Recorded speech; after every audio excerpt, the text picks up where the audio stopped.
Jangan lupa untuk subscribe dan nyalakan lonceng notifikasinya.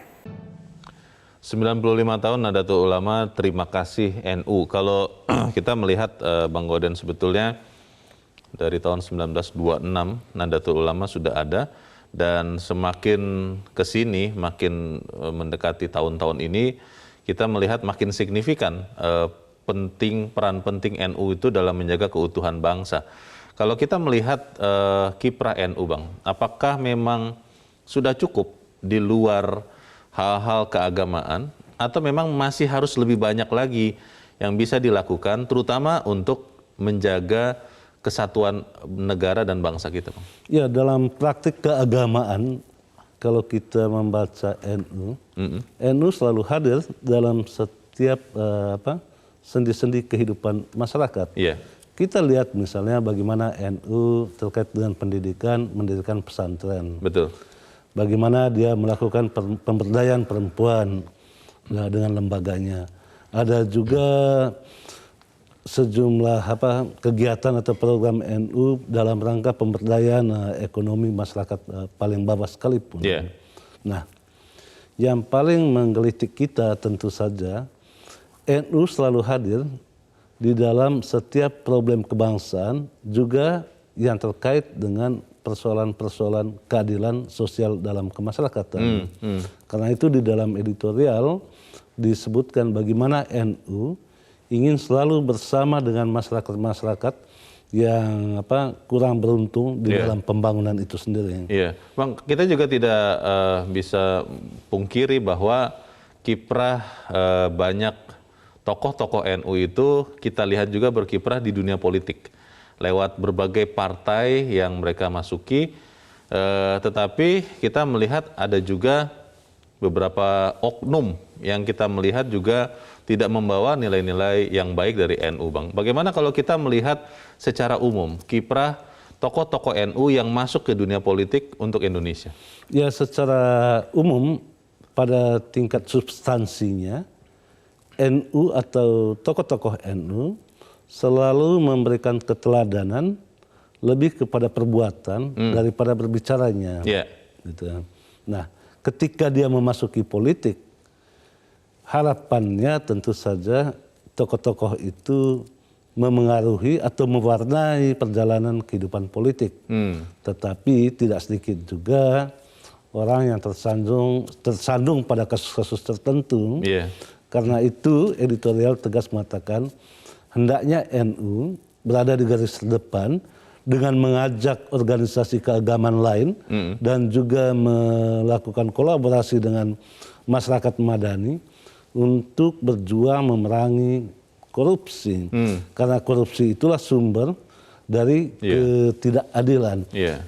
Jangan sampai masyarakat adil dan makmur itu selalu menjadi cita-cita yang tidak pernah terrealisasikan.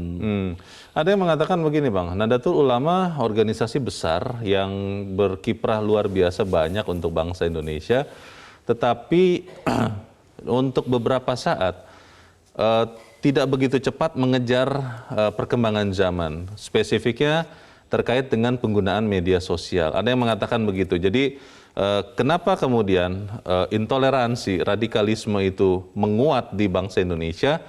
Karena banyak orang Indonesia yang baru mulai sadar agama, tapi belajar itu lewat internet, lewat media sosial, tidak berusaha menggali sendiri, dan disinilah seharusnya Nahdlatul Ulama juga lebih banyak lagi berkiprah agar teman-teman kita ini mengetahui yang sesungguhnya, yang sebenar-benarnya.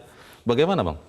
Ya, itu kan soal kesan ya. Iya. Karena mungkin karena orang-orang NU itu identik dengan sarungan, sehingga kesan tradisionalnya itu sangat melekat. Tetapi walaupun dia sarungan, perilaku dan otaknya sudah sangat modern. Orang-orang NU misalnya sangat dekat dengan teknologi komunikasi, bagaimana mereka masuk di dalam penggunaan ekonomi dengan teknologi, dan itu udah masuk sampai ke pesantren-pesantren NU. Jadi anak-anak pesantren NU itu tidak kalah kok dengan sekolah-sekolah luar, ya sekolah-sekolah di luar keagamaan. Ya. Kalau terkait dengan dakwah, Bang, ada yang mengatakan spesifiknya itu sebetulnya. Jadi beberapa pemuka agama yang keras, yang cenderung tidak bisa mentoleransi perbedaan, itu banyak yang masuk lewat media-media sosial, masuk lewat internet, situs-situs internet, yang kemudian diakses oleh orang-orang yang sama sekali belum pernah belajar sebelumnya, dan akhirnya ini yang membuat mereka jadi salah mengerti. Itu bagaimana, Bang?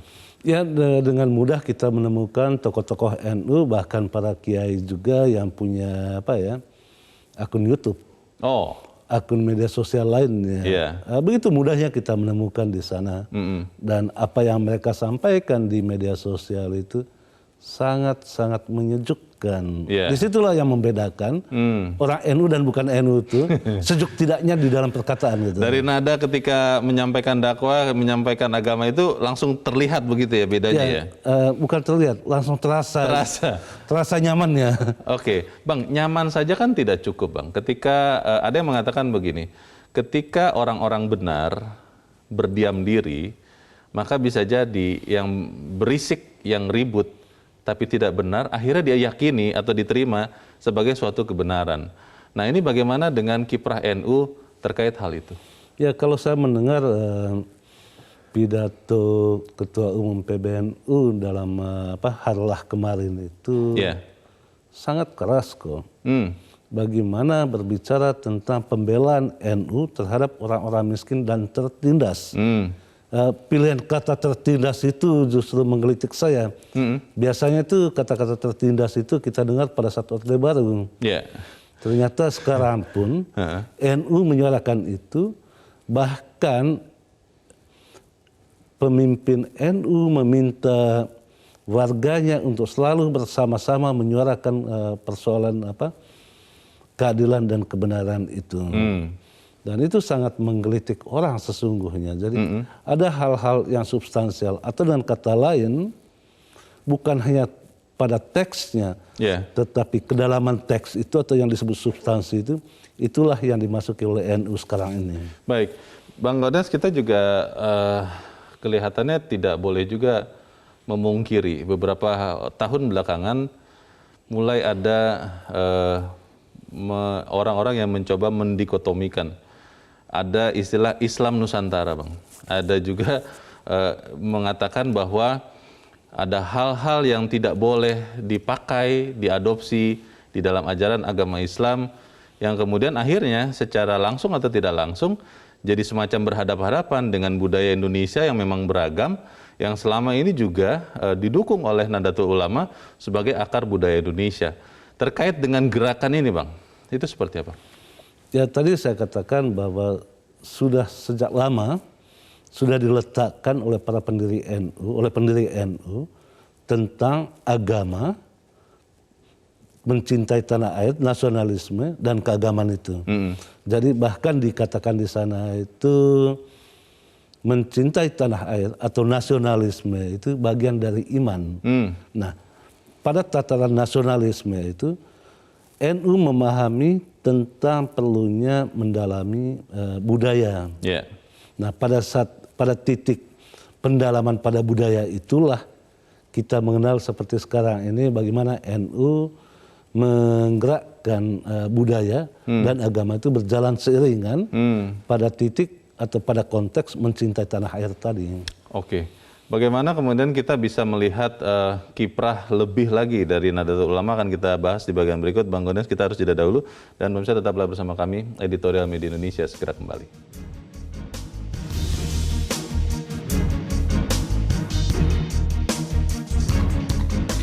Terima kasih pemirsa, Anda masih bersama kami di Editorial Media Indonesia. Dan Bang Gaudens, sebelum kita lanjutkan diskusi, kita coba mendengarkan dulu pendapat dari pemirsa Metro TV. Kita sudah terhubung dengan pemirsa Metro TV di Cirebon, Jawa Barat, ada Ibu Indra. Bu Indra, selamat pagi. Selamat pagi, Bung Leo dan Bung Gaudens. Selamat pagi, Bu. Assalamualaikum warahmatullahi wabarakatuh, Metro TV. Waalaikumsalam warahmatullahi wabarakatuh. Bagaimana Bu Indra? Waduh. Dengan hari ini, terima kasih NU. Iya, benar-benar pendapat yang menggelegar ini. menjelang 5 tahun menjelang 1 abad NU terjadi hal-hal yang bukan kebetulan bahwa Kapolri ini Bapak Listio ini mengunjungi Ketua Umum PBNU Bapak Kiai Haji Said Akil Sirot. Nah, kemudian beliau yang mengaku Nahdien juga karena mungkin pernah bertugas di Pati lalu di Banten itu mengatakan bahwa Polri di daerah yang paling terpencil juga harus bersilaturahmi dengan NU yang di tingkat paling rendah. Nah, ini paling tidak akan menentramkan Kamtibnas. Karena kalau kita lihat tadi Bung Leo mengatakan bahwa para santri dan Nahdien ini berjiwa aswaja, betul. Karena paling tidak di Cirebon sendiri kelihatan ada pemberdayaan masyarakat bagi para santri dan Nahdien. Mereka belajar ikhlas, berjuang dari bawah, pengabdian dari bawah. Tadi dikatakan kalau orang yang baik diam, nah itu nanti yang bicara, orang-orang yang dalam tanda kutip. Nah, untuk diam ini santri dan Nahdien ini sudah bisa menampilkan kebaikan kan, tapi orang yang paling bermanfaat di dunia ini itulah yang disebut orang takwa. Dan untuk bermanfaat tidak bisa hanya diam. Butuh perjuangan. Dan ini sudah diperlihatkan oleh para santri dan Nahdien yang mengorbankan segalanya, tidak tergantung kepada pemerintah, ormas, apalagi Orpol, karena hatinya tadi meraih ridho Allah. Mudah-mudahan untuk masa yang depan ini akan lebih baik lagi karena sudah dicanangkan nanti dari pesantren, santri bisa jadi Polri, dan para polisi juga sekarang dihimbau untuk ngaji kitab kuning supaya berjiwa aswaja juga. Mungkin itu Bung Leo, Bung Golden. Terima kasih. Assalamualaikum warahmatullahi wabarakatuh. Waalaikumsalam warahmatullahi wabarakatuh. Terima kasih Bu Indra di Cirebon, Jawa Barat untuk pendapat Anda. Di belakang Bu Indra ada Pak Bambang Sabtono di Surakarta, Jawa Tengah. Pak Bambang, selamat pagi. Selamat pagi Metro TV dan selamat pagi saudaraku bangsa Indonesia. Selamat pagi, silakan Pak Bambang. Kami mengucapkan selamat ulang tahun Nahdlatul Ulama yang ke-95. Semoga organisasi Islam terbesar di Indonesia ini terus berkembang dan terus berperan di dalam memperkokoh persatuan kesatuan bangsa dan serta di dalam membangun negara Indonesia. Seperti kita ketahui Mas, bahwa Nahdlatul Ulama atau yang memiliki makna kebangkitan ulama atau kebangkitan cendekiawan Islam ini, selain berperan di dalam keagamaan Mas, ini juga berperan atau berkiprah di dalam pendidikan, ekonomi maupun sosial. Nah, di bidang politik pemerintahan, bahwa kader NU sekarang ini telah mampu menduduki posisi-posisi yang sangat strategis. Contoh di DPR, baik di pusat, provinsi, hingga kabupaten kota. Kemudian di pemerintahan, kader NU juga banyak telah menduduki jabatan diantaranya kepala desa, bupati, wali kota, gubernur, menteri, bahkan wakil presiden. Nah, kemudian Mas, yang istimewa bahwa Nahdlatul Ulama ini memiliki semangat tinggi di dalam membela negara atau nasionalisme, toleransi antar umat beragama, maupun di dalam memerangi ekstremisme, terorisme, dan kejahatan-kejahatan lainnya. Tadi seperti yang disinggung di editorial, termasuk korupsi. Nah, dalam kondisi sekarang ini Mas, di saat negara sedang dilanda pandemi COVID-19, maka Nahdlatul Ulama yang memiliki anggota hingga puluhan juta umat dan memiliki struktur organisasi hingga di tingkat bawah atau di tingkat ranting, yaitu di desa-desa atau kelurahan, diharapkan mampu berperan aktif di dalam penanggulangan COVID-19, yaitu melalui penyadaran protokol kesehatan, kemudian mensukseskan vaksinasi COVID-19, serta menumbuhkan ekonomi kerakyatan yang selama ini terganggu oleh pandemi COVID-19. Terima kasih, Baik. Mas. Sukses selalu. Terima kasih Pak Bambang Saptono di Surakarta, di Jawa Tengah. Di belakang Pak Bambang ada Pak Edward di Curup, Bengkulu. Pak Edward, selamat pagi. Selamat pagi Bung Lana, selamat pagi Bung Gordian. Selamat pagi. Pak Edward. Silakan Pertama-tama- Pak pendapat Anda. Pertama-tama saya mengucapkan selamat, semoga sukses lebih baik lagi di masa akan datang kepada NU yang mengharla yang ke-95. Karena dalam Islam, kalau kamu sama dengan hari ini, itu berarti kamu termasuk kelompok yang terkutuk. Harusnya hari esok harus lebih baik. Itu yang penting. Lebih baik. NU harus lebih baik. Yang kedua, NU itu selama ini dengan tokoh-tokohnya terkenal dengan tokoh pluralisme. Mulai dari Hasyim Asy'ari bagaimana toleransi beragama, Gus Dur sehingga Gus Dur mengakui semua kebudayaan di Indonesia termasuk budaya Cina dihidupkan. Nah, inilah pluralisme yang penting yang perlu ditanamkan di Indonesia karena kita sadar Indonesia ini terdiri dari beberapa suku, beberapa bangsa, beberapa pulau, beberapa agama yang tidak bisa kita mau. Satu yang menjadi catatan penting, dunia saja heran. NU yang punya banser hampir 5 juta, anggotanya sekian puluh juta, kok nggak mau mengadakan kudeta? Itu dunia jadi heran. Saya pernah baca satu artikel itu. Kok NU tidak mau? Inilah orang NU. NU itu cukup menyampaikan sesuatu sesuai dengan ajaran Islam. Kamu wajib menyampaikan. Soal didengar atau tidak itu urusan tanggung jawab kamu sudah selesai. Katanya. Kamu wajib menyampaikan yang baik-baik. Kepada pemerintah tegurlah, tetapi menegur pemerintah harus di tempat yang sunyi. Bukan harus diekspos di media sosial seolah-olah kita yang paling benar. Bukan. Kalau memang ada tidak sependapat, sampaikan di tempat yang sunyi. Mau didengarkan, dengarkan. Kalau nggak mau, kalau didengarkan, syukur alhamdulillah. Kalau nggak mau didengar, tanggung jawab sudah selesai. Nah ini mudah-mudahan seluruh umat beragama, agama apapun, kalau mau menegur pemerintah silakan kalau ada tidak sependapat. Tetapi bukan diekspos yang narasinya provokatif. Karena kita kepingin Indonesia ini bersatu, dengan persatuan lah Indonesia ini bisa maju. Selamat harla NU yang ke-95. Terima kasih. Terima kasih Pak Edward di Curug Bengkulu. Selamat pagi Pak. Para pemirsa berharap bahwa NU terus melanjutkan kiprahnya Bang Gaudens tadi. Yang menarik adalah bagaimana kemudian kata Bu Indra, sebetulnya NU tidak pernah diam. Pak Edward tadi menegaskan bahwa NU selama ini menyatakan atau melakukan kiprahnya justru kebanyakan tidak dipamer-pamerkan lewat media sosial ketika menegur atau mengingatkan pemerintah disampaikan di tempat sunyi. Bagaimana Bang? Ya, di editorial juga dikatakan NU itu selalu tekun berbuat baik di jalan yang sunyi. Atau dengan kata lain, memang NU itu tidak haus popularitas, tidak haus publikasi juga. Tidak sensasional begitu? Tidak sensasional. Jadi lurus-lurus saja mereka itu. Dalam konteks keindonesiaan, tentu editorial mengatakan terima kasih NU. Karena apa? Karena NU telah mengajarkan dan juga menjadi pelopor di dalam hal persatuan dan kesatuan bangsa. Mengajarkan bagaimana mencintai tanah air tanpa mempersoalkan perbedaan yang ada. Kita lihat misalnya tokoh-tokoh NU, bagaimana Gus Dur misalnya dengan kepresnya mengakui agama tertentu bahkan budaya sehingga orang-orang Tionghoa itu bisa mengekspresikan budayanya dan menjalankan keyakinannya di Indonesia. Bulan ini kita merayakan Imlek nanti ya.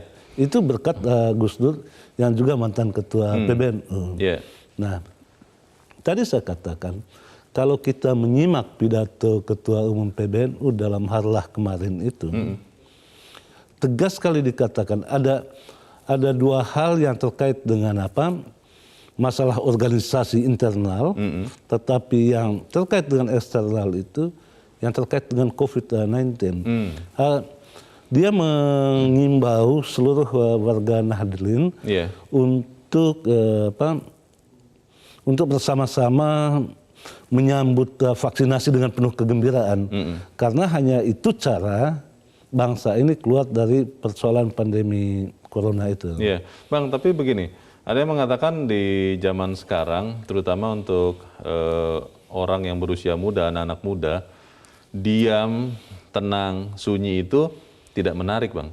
Mereka banyak lebih tertarik dengan yang berapi-api, yang bersuara keras lewat media sosial, bahkan di beberapa kali kesempatan itu keluar juga makian begitu, dan itu yang berbahaya kalau misalnya anak-anak muda ini, kan jumlah orang muda di Indonesia begitu banyak Bang, lebih tertarik kepada yang berisik ini, walaupun isinya tidak menebarkan kedamaian, daripada kemudian tertarik kepada apa yang disampaikan oleh kiai-kiai NU di dalam kesunyian, Bang. Bagaimana, Bang? Tapi mungkin pada sisi lainnya yang perlu kita lihat, cara orang NU di dalam melakukan komunikasi itu dengan apa? Dengan gaya kiai itu. Yeah. Jadi candanya itu sangat kental tanpa menghilangkan esensi. Itu yang pertama. Yeah. Yang kedua, arus pemikiran utama Indonesia saat ini justru lebih banyak dikuasai anak-anak muda NU. Mereka itu bertarung di dalam pemikiran, adu gagasan, dan anak-anak muda NU itu sangat sangat dalam pemikirannya. Dan kebanyakan dari mereka itu mempelajari tentang filsafat ya.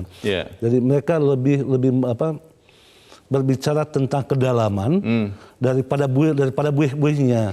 Nah, yang kita lihat misalnya di media sosial, memang media sosial itu terkesan dikuasai oleh mereka yang yang ramai, yang lebih banyak bisingnya daripada substansi. Orang-orang NU juga masuk ke dalam dunia sosial, media sosial, seperti yang saya katakan tadi. Ada kiai yang sudah masuk punya channel YouTube sendiri, tetapi tetap saja ke-NU-annya itu sangat kental. Jadi santun bertutur dengan gaya candanya itu. Baik, kita berharap NU akan terus ada, tetapi pertanyaannya adalah setelah 95 tahun, apa yang harus dilakukan oleh Nahdlatul Ulama? Kita akan bahas di bagian berikut. Bang Gaudens dan pemirsa tetap bersama kami, Editorial Media Indonesia segera kembali.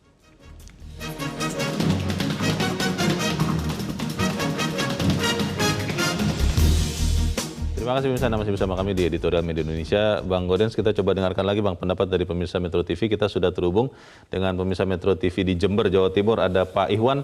Pak Ihwan, selamat pagi.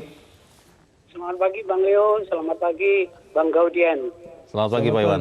Silakan Pak, pendapat Anda Pak. Ya, 95 tahun NU berkiprah dalam hal nasionalisme, patriotisme, ukhuwah Islamiyah, ukhuwah Watoniyah, ukhuwah Insaniyah. Proses yang panjang ini, kalau kita mengucapkan terima kasih, itu bukan sekedar basa-basi, bukan sekedar formalitas. Memang NU telah membuktikan itu. Dan pengikut NU itu mayoritas ada di pedesaan. Sedangkan pembangunan nasional sebagai pengamalan Pancasila dan Undang-Undang Dasar 45 itu tujuan pokoknya adalah di pedesaan ini. Betapa strategis dan posisi penting sentral bagi pembangunan nasional ini. Untuk itulah maka apa yang dilakukannya selama ini sudah dibuktikan nyatanya. Cuman saya berpesan, satu, tolong konsekuen, konsisten, komitmen terhadap khitoh perjuangan NU, satu.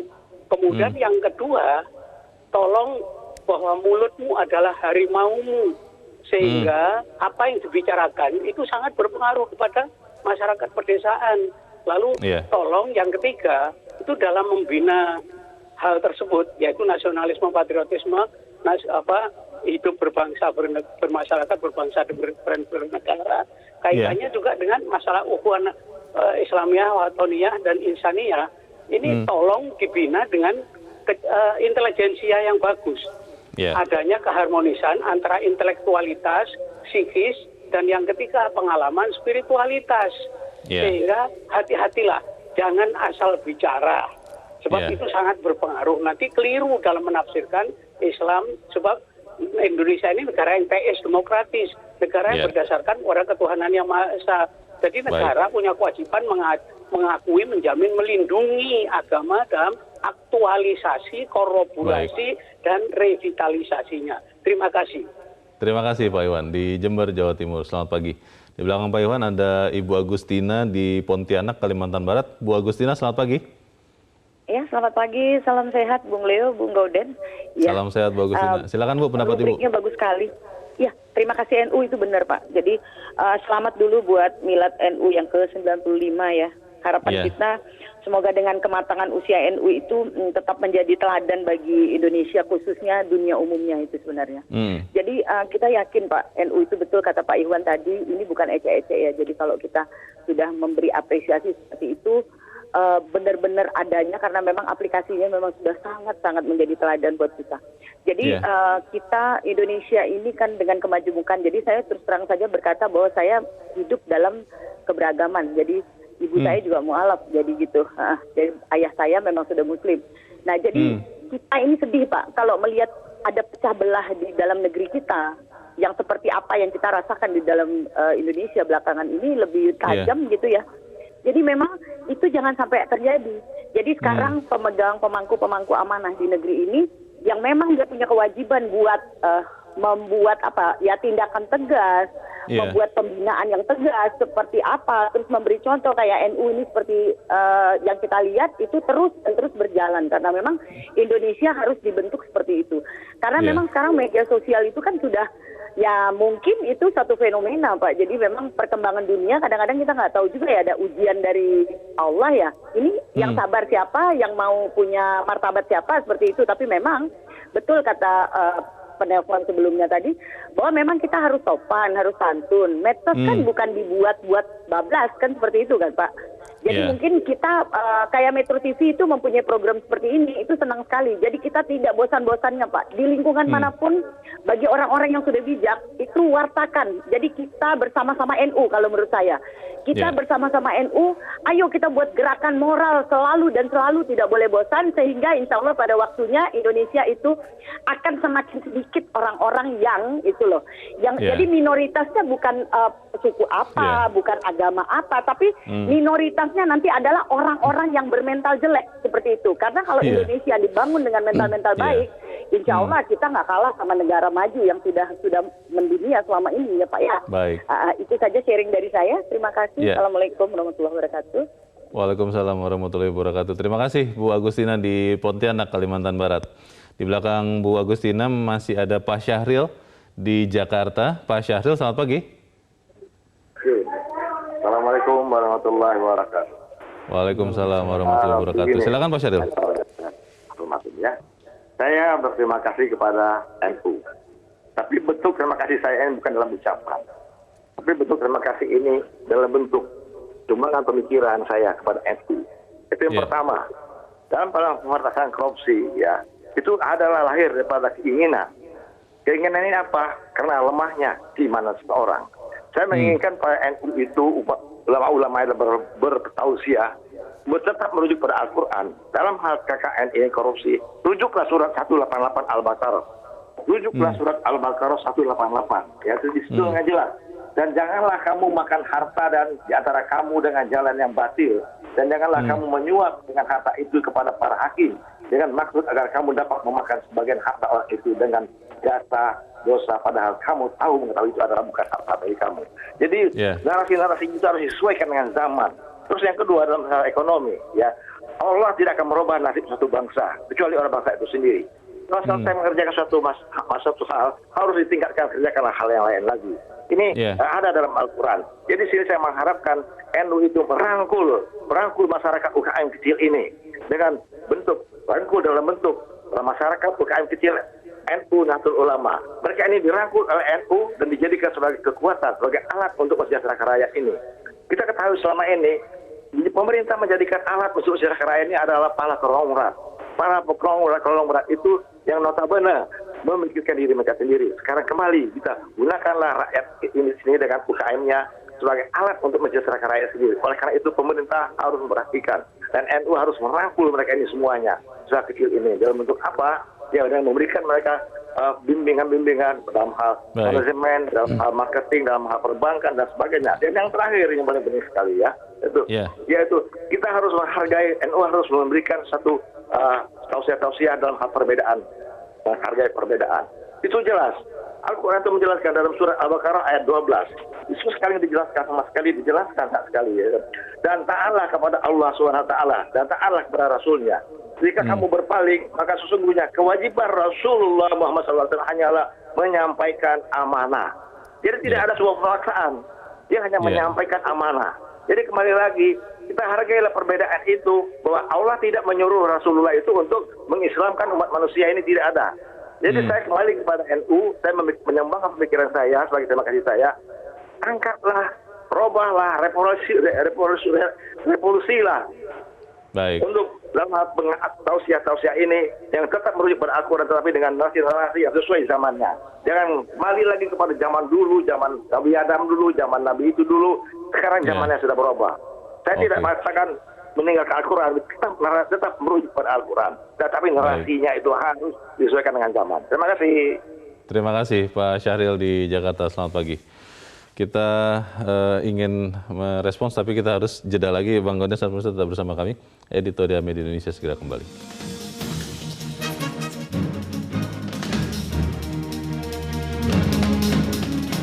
Terima kasih pemirsa, Anda masih bersama kami. Kita di bagian akhir dari diskusi kita pagi ini. Bang Gorden, tadi para pemirsa tetap menyematkan harapannya bahwa NU tetap hadir dan berkiprah dan nyata. Dan kemudian tadi Pak Syahril ya lebih spesifik lagi mengingatkan supaya NU juga bisa memberantas korupsi, Bang. Bagaimana, Bang? Ya, NU maju tentu Indonesia maju, karena argumentasinya sederhana, karena banyak penduduk Indonesia yang merupakan warga NU. Yeah. Karena itu saya sependapat dengan para penelpon yang menghendaki bagaimana NU berada di tengah masyarakat dan menggeluti persoalan-persoalan yang ada di masyarakat, terutama masyarakat pedesaan. Yeah. Karena NU itu lebih banyak di pedesaan. Betul. Nah, terkait dengan masyarakat pedesaan, kalau di desa-desa, kalau kita masuk ke desa-desa di Jawa, orang tuh selalu bertanya kepada kiai tentang semua persoalan. Dari persoalan lahir, kawin sampai mati itu tanyanya ke kiai. Rujukannya selalu kiai. Selalu kiai. Karena itulah kita berharap kiai-kiai NU itu tetap berada di tengah masyarakat, tetap berada di jalan yang sunyi, walau jangan tergoda dengan politik praktis yang kadang-kadang politisi itu suka menggoda kiai juga gitu. Dan kita berharap kiainya tidak tergoda. Nah, hal yang penting lainnya, karena sekarang ini adalah masuk ke dalam revolusi teknologi, tentu kita berharap orang-orang NU, para kiai juga, supaya juga masuk di sana untuk bisa mewarnai kehidupan atau perjalanan kehidupan bangsa ke depan.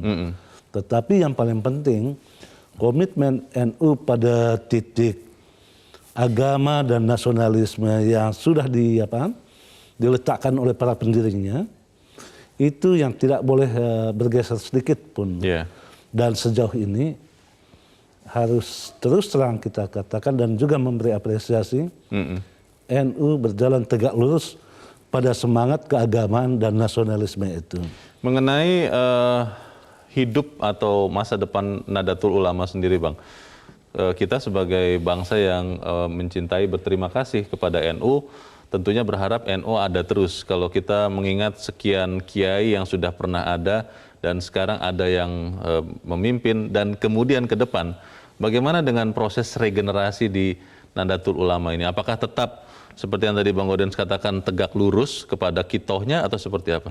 Ya, setiap tokoh NU pada zamannya selalu mencatatkan sejarahnya sendiri. Kita lihat misalnya pendirinya Hasyim Asy'ari, kemudian ada Gus Dur dan yang lain-lain. Dan mereka mencatatkan sejarahnya sendiri.